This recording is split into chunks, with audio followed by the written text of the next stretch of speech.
Assalamu alaikum. So today we're going to talk about the answer writing in competitive exams like CSS or PMS.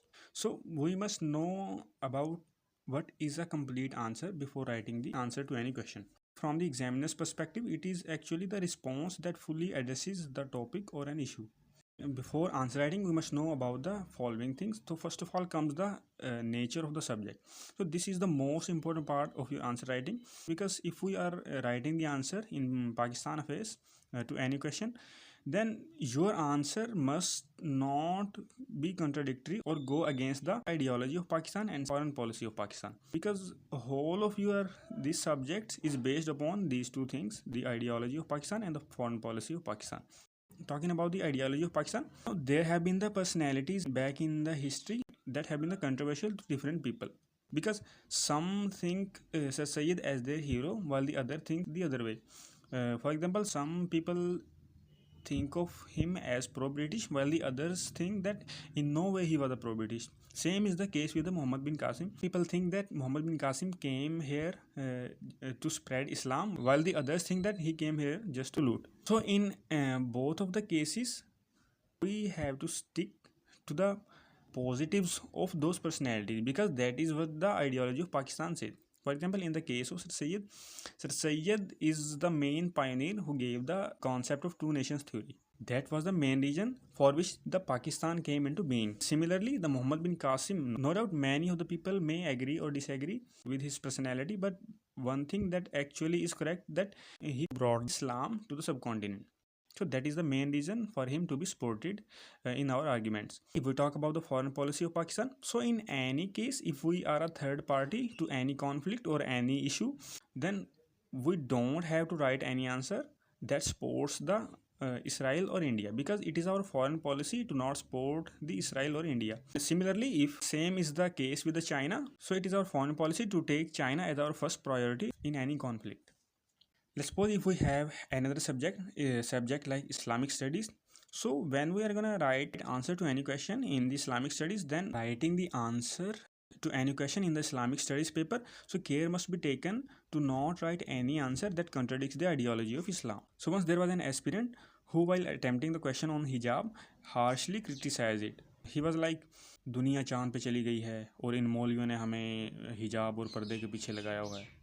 So this kind of answer clearly contradicts the ideology of Islam. Because when you are asked about hijab in Islamic studies paper, then you have to answer according to the teachings of Islam. So once you have known about how to answer, then you need to understand the type of the paper that you are going to attempt. So in CSS exam, there is a paper of total 100 marks with 3 hours time duration, in which you have to attempt 5 out of 8 questions, each of which carries the 20 marks. As question number 1 is compulsory, which is of the 20 MCQs, and for which you are given the 30 minutes. So excluding 30 minutes, you have total of 2.5 hours for attempting 4 out of the 7 questions. So if we take an average, there is about 38 minutes per question to attempt. In extreme case, you can take 5 more minutes to attempt any question, because if we take more than that much of time, for example, if you take more than 45 minutes to attempt any question, then you are not gonna have that sufficient amount of time for the next question that you are going to attempt.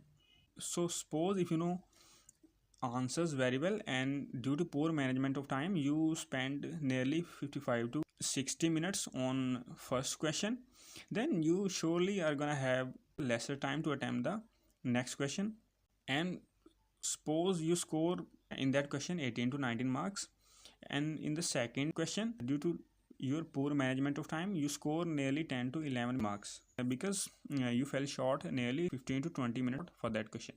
Then you are surely going to be behind that aspirant who have managed his time to properly conclude his answers after writing the convincing and proper arguments.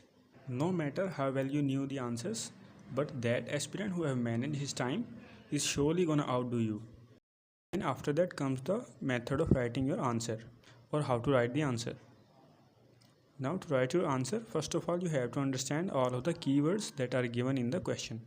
That is going to provide you the knowing of what to answer, because the main thing is to understand the question and plan your answer, because planning your answer is actually half of your answer. Many of the aspirants beat about the bush and they write irrelevant things. I must say that writing the irrelevant and unnecessary information in your answer is really going to cost you plenty of marks, because examiners don't have time to fully read your answer. They just go through your answer while checking your answer sheets, and if god forbid his eyes catches that irrelevant information in your answer, then it will surely going to cost you plenty of the marks.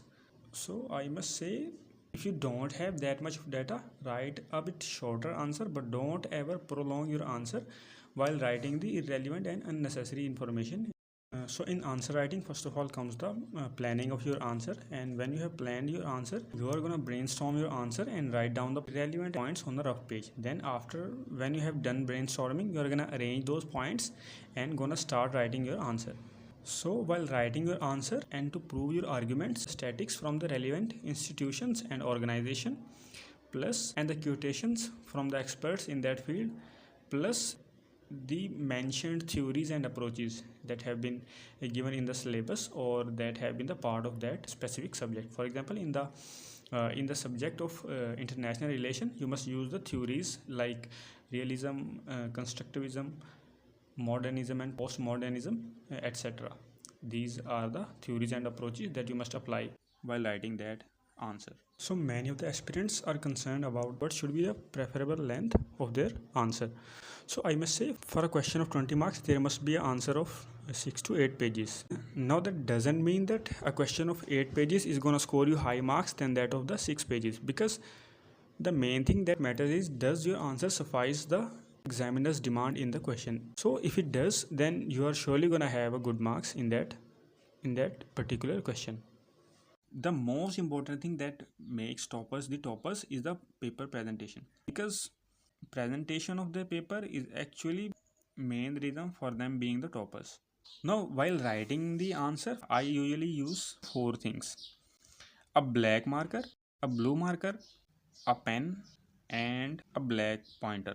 Black marker is for main headings, the blue one is for subheadings, and the pen is for argumentation and writing the paragraphs, while the black pointer is used for the quotations or the statics that I'm gonna write.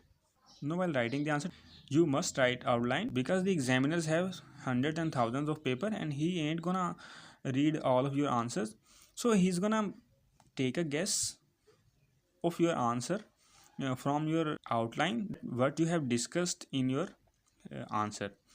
So your outline is the main guide that provides him the rough idea about your answer. So your outline is mainly consist of three things. First one is the introduction. In introduction, you take your stance that what are you gonna discuss in your answer. Secondly comes the body, in which you use the supportive arguments that proves your stance that you have taken in the introduction. So in the body, you use the supportive arguments, you use the statistics, quotes, and theories and approaches to prove your point. Now in body, I must say that what is gonna make your answer distinctive from the others is flowcharts, diagrams, bullet points, and other statistical data that is gonna put the major difference from your answer to any other average aspirant's answer. So once you have done writing the body, and the third part of your outline comes the conclusion. Conclusion is a paragraph that shows that you have proven your point back in your answer. Conclusion must include the optimism, because that is what is required in the civil aspirants. You have to be the optimist about any issue or problem that you are writing answers to. In the end, I must say that when you have studied well, then you are gonna surely write well. It's like अच्छा पढ़ोगे तो अच्छा लिखोगे. So it is as simple as that. I must say that knowledge is what gonna put the difference. To know more, you have to make reading as your essential habit. So read any topic, editorial, research paper, or watch some meaningful podcast or YouTube videos to gain more of the knowledge. Because when you have more knowledge about anything, then you are surely gonna write better. There is the saying that goes, the more you sweat in peace, the less you bleed in war. The more you practice, the better you will perform in the exam. I say that before appearing in the exam, you must at least have practiced 10 answer writings to every subject. That is gonna be total of 120 answer writings before appearing in your CSS exam. So that is all for today. So in the next video, I'm gonna take a question from the past paper of the CSS exam, and we're gonna practice the complete answer writing And until then, see you in the next video. Okay, goodbye.